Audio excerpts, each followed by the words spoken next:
Olá, bem-vindos a mais um episódio do Tourism Tides, o videocast onde damos palco às vozes que estão a transformar o turismo, a tecnologia e a narrativa africana.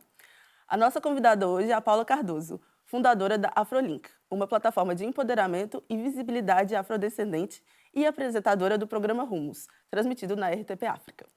Paula tem sido uma voz ativa na construção de pontes entre a diáspora africana, o espaço lusófono e a criação de novas referências. Paula, bem-vinda. Grata pelo convite e pelo acolhimento também. Muito obrigada por ter vindo. Paula, tens vindo a construir uma trajetória muito única, cruzando aqui a comunicação, o ativismo e também o empreendedorismo. O que é que te levou a criar o Afrolink e o que significa para ti essa ideia de colocar o afro no mainstream? Eu comecei por criar o Afrolink a partir de uma necessidade ou de várias necessidades que eu fui identificando, começando pelo meu percurso como jornalista, em que foi notório a impossibilidade de existir enquanto cidadão comum. Portanto, de cada vez que nós tínhamos narrativas naquela que é considerada a imprensa mainstream, elas estavam ligadas ou a contextos de profunda exclusão ou a situações de excelência. Portanto, não há um meio termo. Eu não posso ter vidas negras comuns naquele que é o espaço da cobertura mediática cotidiana. E a partir dessa consciência, dessa tomada de consciência, eu decidi que queria trazer algum projeto que nos permitisse construir estas possibilidades de ser, de estar, deste lugar, o lugar de existência comum. Portanto, foi basicamente este o meu ponto de partida, sendo que eu começo também por escrever um livro infantil, que foi A Força Africana, e no processo de ilustrar este livro, eu deparei-me com uma dificuldade de encontrar ilustradores que refletissem a identidade que eu estava a trazer para aquelas páginas. Portanto, estamos aqui a falar de uma história que é protagonizada por heróis, portanto, temos aqui heróis e heroínas que são negros, negras, e o traço na sua própria caracterização, representação, teria de acompanhar aquela que é a proposta que eu trago para este espaço, que é basicamente a possibilidade de crianças negras, numa realidade em que são minoria, se possam rever num livro infantil, ocupando elas próprias o lugar de protagonismo. Portanto, vinha muito deste lugar também de uma ausência, porque foi algo que eu não tive enquanto estava a crescer em Portugal, porque eu vim de Moçambique muito pequena, sempre gostei muito de ler, mas sempre me deparei com esse apagamento, com essa impossibilidade de ser protagonista, até de ser personagem. E a Força Africana parte muito desse lugar, portanto, eu sinto essa necessidade. Tenho aqui uma relação muito, muito próxima com a educação, entendo que é, de facto, a melhor via que nós temos para produzir mudanças nas nossas sociedades e resolvi criar a Força Africana. A partir do momento em que eu estou à procura da tal pessoa para ilustrar, eu deparo-me com a dificuldade de encontrar profissionais e o Afrolink acaba por trazer este dois em um. Por um lado, a construção de narrativas negras, afrocentradas, que reflitam identidades e vivências que não estão naquele que é o espaço mediático mainstream, e depois, por outro lado, aqui, a possibilidade de nós apresentarmos profissionais, portanto, africanos, afrodescendentes, afroportugueses, que tragam aqui também trajetórias diferenciadas, que sirvam de inspiração para os mais jovens, mas que também me permitam a mim, adulta já, identificar algumas possibilidades de parceria, de construção conjunta, ou simplesmente espaços de convívio, porque também precisamos apenas de estar, não termos de consecutivamente ou repetidamente pensar que as nossas alianças, os nossos encontros têm sempre de produzir alguma coisa, não tem de ser por aí, portanto, o simples facto de nós nos encontrarmos, para mim, já é benefício. Sim, e falando nessa projeção também das conexões e de diferentes iniciativas, falando aqui também do programa Rumos que tu apresentas na RTP África, que tipo de histórias é que te inspiraram nesse percurso, nos encontros que tiveste nesse percurso, né, nessa atuação, né, como apresentadora do programa? A apresentação do Rumos foi assim um presentaço, não estava mesmo nada à espera, porque fui fazer casting, nunca tinha feito televisão. Eu costumo sempre dizer que o meu território, assim, aquele espaço seguro e onde eu me sinto mais eu, é sem dúvida a escrita. Portanto, é nesse espaço que eu considero que a minha comunicação flui como eu mais gosto. Sim.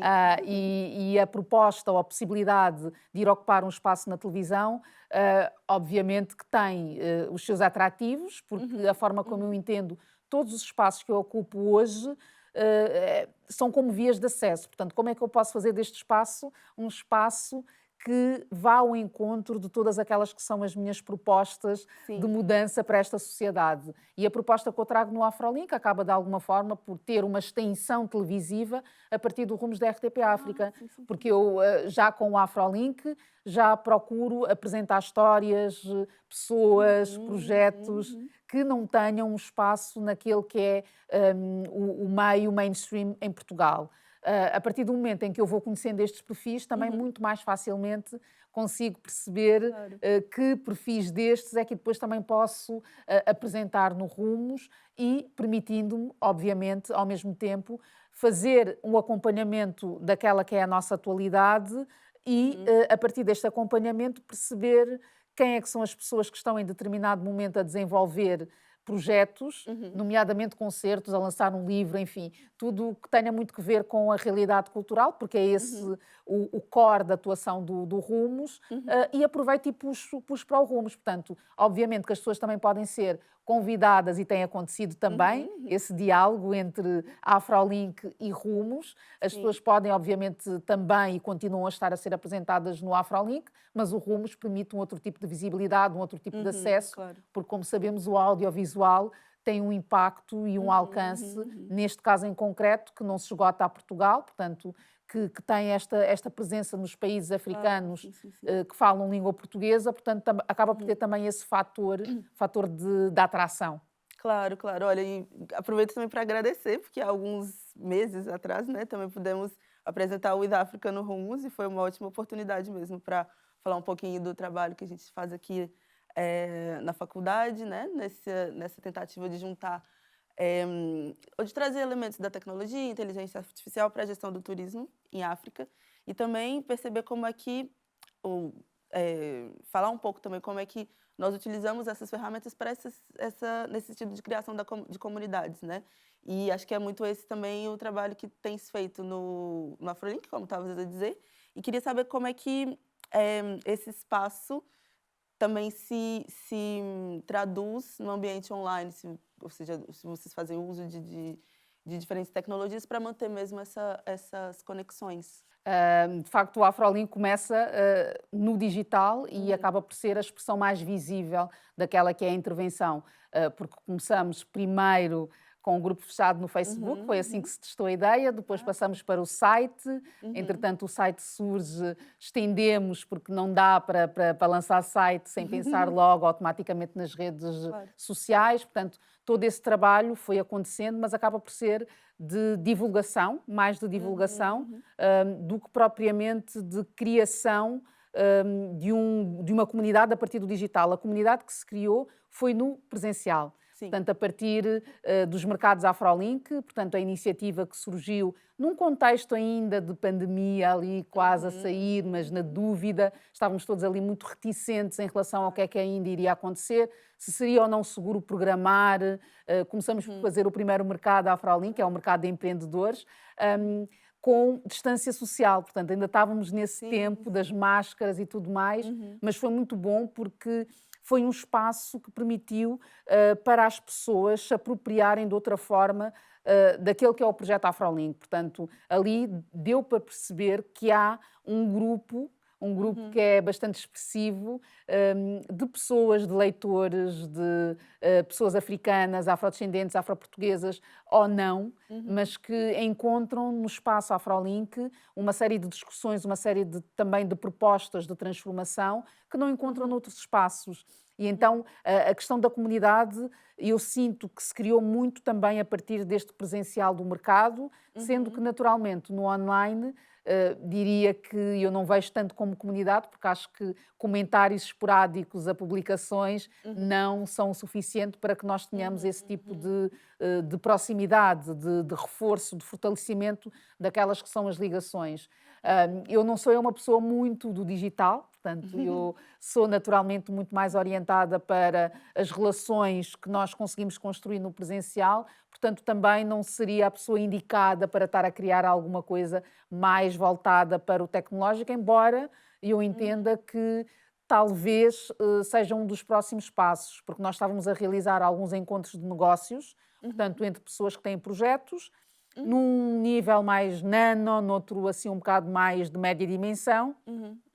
E a partir desse encontro surgiram uma série de pedidos de pessoas que não estão em Lisboa, porque os encontros foram em Lisboa, para que pudessem também dar o seu contributo e partilhar as suas experiências. E a partir daí começou a surgir esta ideia de se criar um espaço online que possa facilitar alguns encontros que aconteçam sempre com este propósito de nos conhecermos e de, a partir deste conhecimento e do reconhecimento das nossas trajetórias, perceber se queremos trabalhar juntos e como é que nós podemos juntar, não é? Juntar mãos, dar aqui uns avanços numa série de causas que nos são comuns. Sim, sim, com certeza. E acho que é muito importante mesmo aproveitar essas ferramentas, né? Justamente, pelo menos na minha experiência,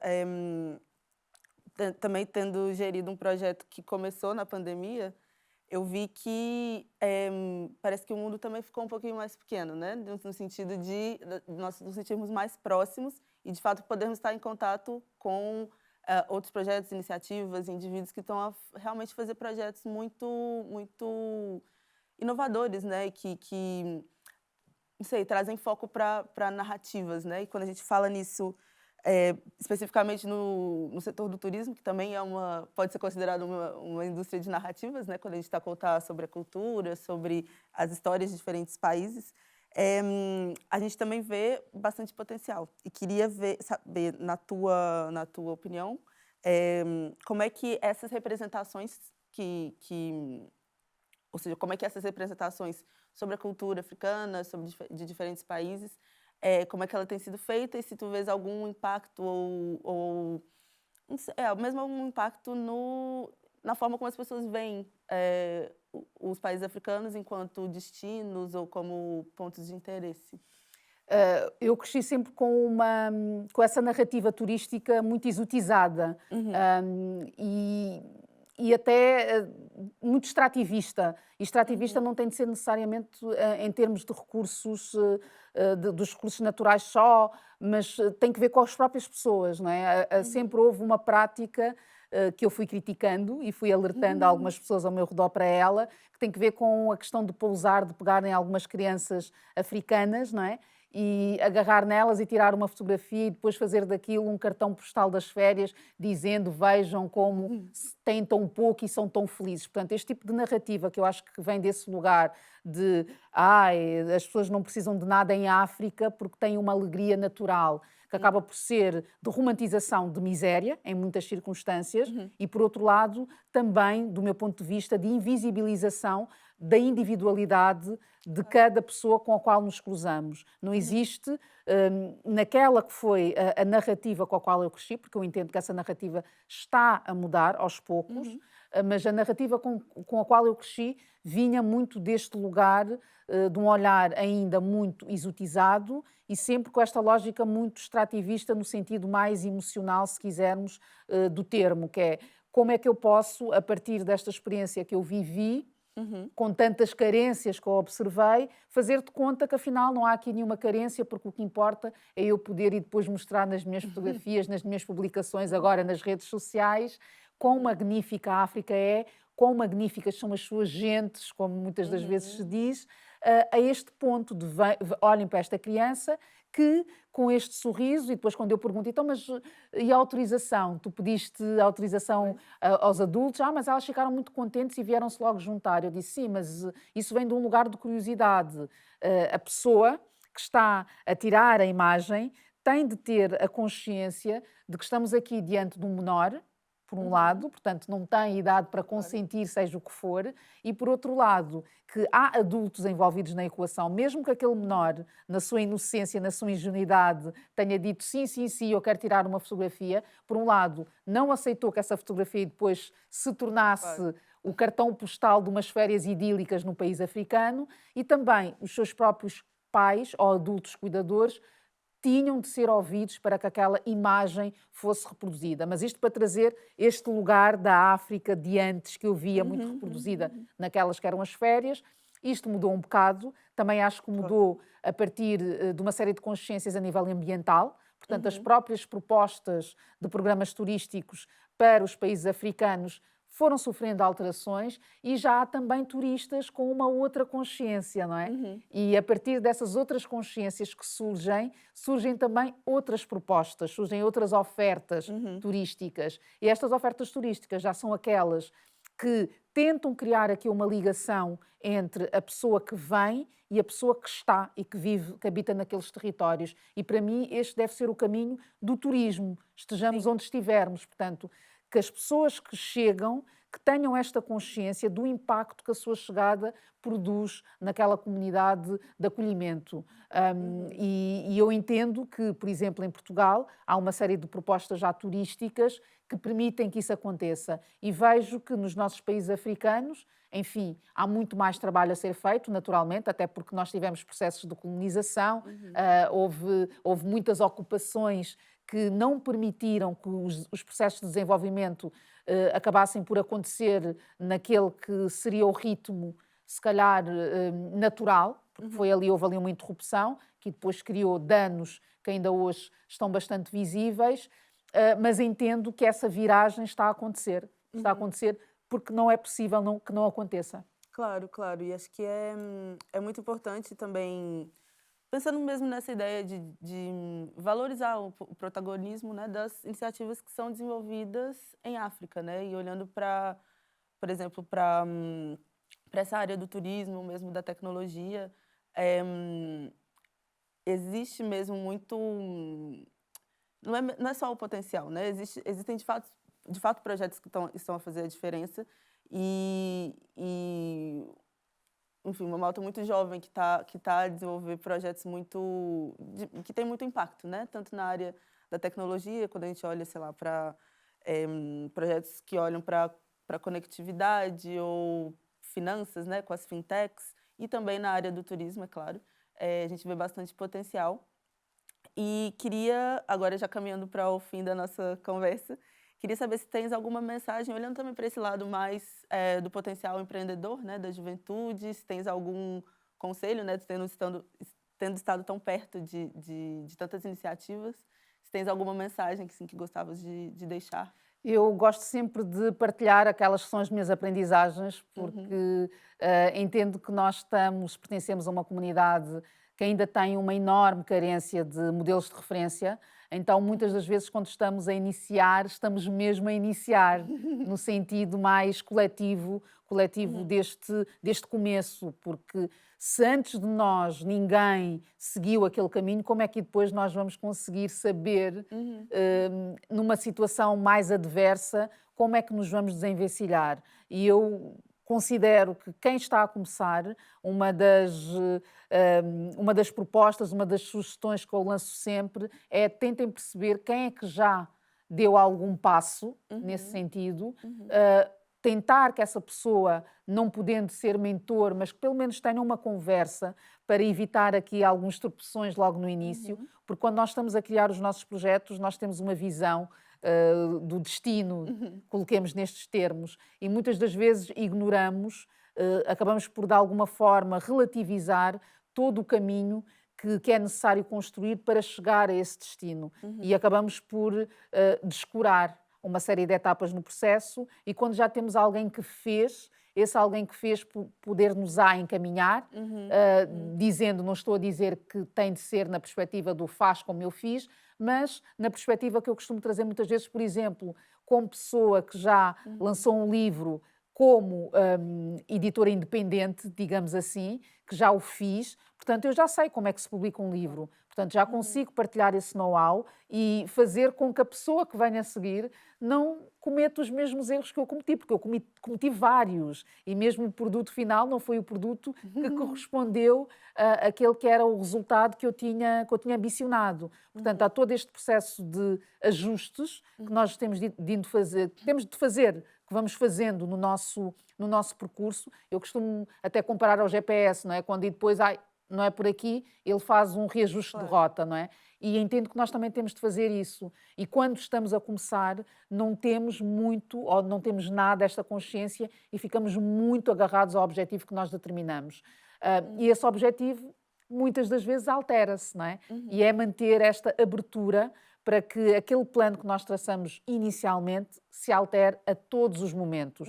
Portanto, perceber que isso pode acontecer, que não tem problema nenhum, desde que nós continuemos ali alinhados, alinhadas com aquele que é o propósito dos projetos que estamos a desenvolver. Portanto, identifiquem quem é que poderão ser as vossas figuras de referência, como é que podem chegar até elas e tentem ter uma conversa partilhando aquelas que são as vossas maiores inseguranças, dúvidas e procurando obter aí algum fortalecimento, também algum colo, porque nós precisamos de colo em muitos momentos.